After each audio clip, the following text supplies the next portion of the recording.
تو وہ تو پھر اپوزیشن لیڈر نہ ہوتا جب یہ پی ٹی آئی والے موجود ہو. یعنی وہ 25 ارکان ہیں، ادھر تو 126 ارکان ہیں، تو opposition leader P T I کا ہوتا. اور ہو سکتا ہے اس سے پہلے حکومت کو گرا دیتے، 2 آدمی کہیں سے ٹوٹ کر آ جاتے تو شہباز کی حکومت ختم تھی، تو اس پر بھی عمل نہیں ہو سکا. تو اب بھی وقت ہے کہ یہ 11 استعفے منظور کرنے کے بعد بھی اگر یہ لوگ آ کر اسمبلی میں بیٹھے تو کل بہت کچھ کرنے والے ہیں.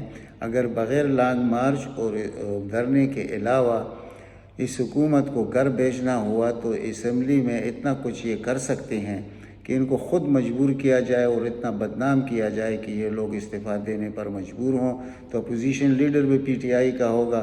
اب مرضی تو پارٹی کی ہے اور چیئرمین کی ہے، ہم تو کچھ نہیں کہہ سکتے اس میں، لیکن یہ حقائق ہے.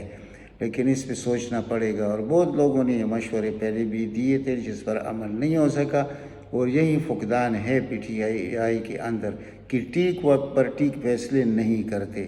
یہ تو ایک اور چیز ہے کہ اللہ تعالیٰ کا ایک غیبی مدد حاصل ہے عمران خان کو، اور اس کی وجہ سے عمران خان کبھی کوئی یعنی وہ مفتون نہیں ہوا، کسی نے کوئی فتح نہیں کر سکا عمران خان کو.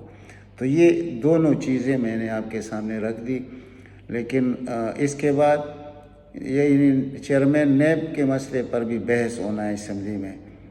یہ جب قاضی فائز عیسیٰ چیف جسٹس ہوں گے پاکستان کے اور 2/3 میجارٹی عمران خان کے پاس نہ ہوئی تو بہت بڑے مشکلات پیدا کر سکتا ہے. اور جو خاص کر اس وقت چیف الیکشن کمشنر ہے، یہ جو کردار ادا کر سکتا ہے وہ بھی بہت بڑا یعنی انتہائی خطرناک ہے.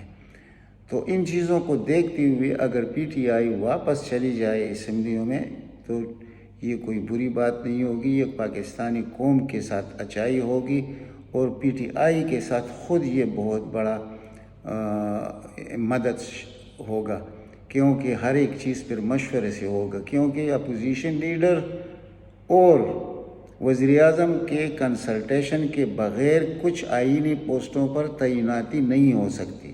تو کہاں راجہ ریاض، کہاں پی ٹی آئی، یعنی چلے عمران خان اپوزیشن لیڈر نہیں بننا چاہتا کہ وہ نہیں چاہتا کہ بات کرے شہباز شریف کے ساتھ، تو بڑے لوگ ہیں پی ٹی آئی کے اندر جس میں سے کسی کو اپوزیشن لیڈر بنا کر تو وہ آگے کنسلٹ کرے پھر وزیر اعظم کے ساتھ. جو بھی ہے امپورٹڈ ہے، غلیظ ہے، کچھ بھی ہے وہ سب کو معلوم ہے. لیکن حقائق تو یہ ہے، قانون یہ ہے.